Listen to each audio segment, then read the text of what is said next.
Recently, I've heard some speakers, read a few articles, attempting to rationalize away the rather obvious mistranslation of verse 39 by saying that fatness of the land is really just another way of saying oily. In other words, fat equates to oil. The idea here is to explain how it is that the Bible says that Esau, who would found a territory called Edom, was destined to live in a place of richness, which by definition will lead him to prosperity, when in fact, Edom has always been a desert wasteland, where eking out a living is tough. So by changing the word fatness to oiliness, then voila, we see how the rich Arab sheikhs have come about because of their oil reserves, and that fixes the whole problem. Wrong. No. Even if that horribly strained argument of changing fat to oil was workable, and it's not, which in the Hebrew language, the language this was written, it is not oil. The part of the Arabian Peninsula that was included in the territory of Edom has no oil. The southern part of Jordan is where most of Edom used to be, and Jordan practically has no oil at all. And south of Jordan, where the remainder of Edom is located, is nowhere near the Saudi Arabian oil fields. No, the term fat of the earth is just another standard, easily recognized Hebrew expression. It means the finest fruits and produce from the earth. That's what it means.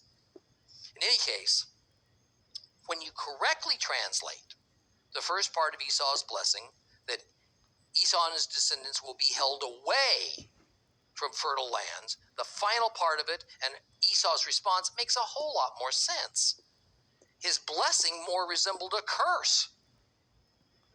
I mean, had Esau been happily blessed and thereby destined that he would reside in a wonderful place, living off the richness of the land, you think he'd been so determined to kill his twin brother Jacob? It's pretty hard to see. But being cursed that he would reside away from the fat of the land, cursed that he would live in a desolate place where it didn't rain very often, and one could see why he would burn with homicidal anger and envy towards that conniving brother of his.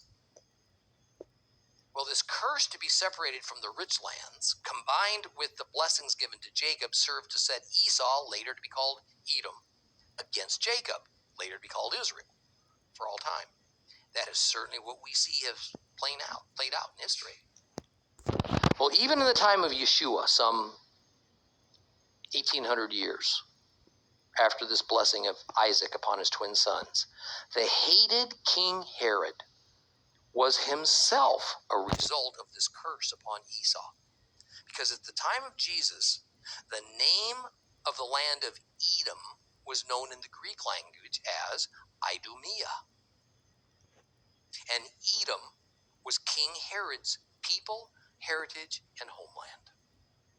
You see, that evil and bloodthirsty King Herod, the King Herod who sold out to Rome and became their puppet, he was a descendant of Esau.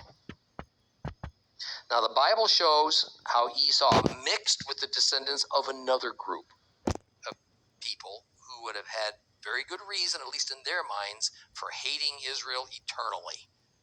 And that group of people that Esau mixed with was the descendants of Ishmael. That earlier tragic story in Genesis of a physically firstborn son of the greatest patriarch, Abraham, being rejected and denied the right to carry the mantle as the inheritor of the covenant promise. And we're going to discuss some of that mixing as we get into later chapters of Genesis. For now, just know that much, though by no means all, of the Arab world carries with them the genes of Esau. In particular, a large segment of the Turkish population is related to Esau, as are most Syrians and the Kurdish people of Iraq. We should at least have heard of the Ottoman Empire, which ruled the Middle East for many centuries, from about 1300 to just after World War I. The Ottomans were a dominant tribe in the nation of Turkey, and it was these particular Turks who are direct descendants of Esau. And of course, these Turks are Muslim. And we know from Bible prophecy that the Turks are going to play a primary role in the events of Revelation as enemies of Israel. It all comes together, doesn't it?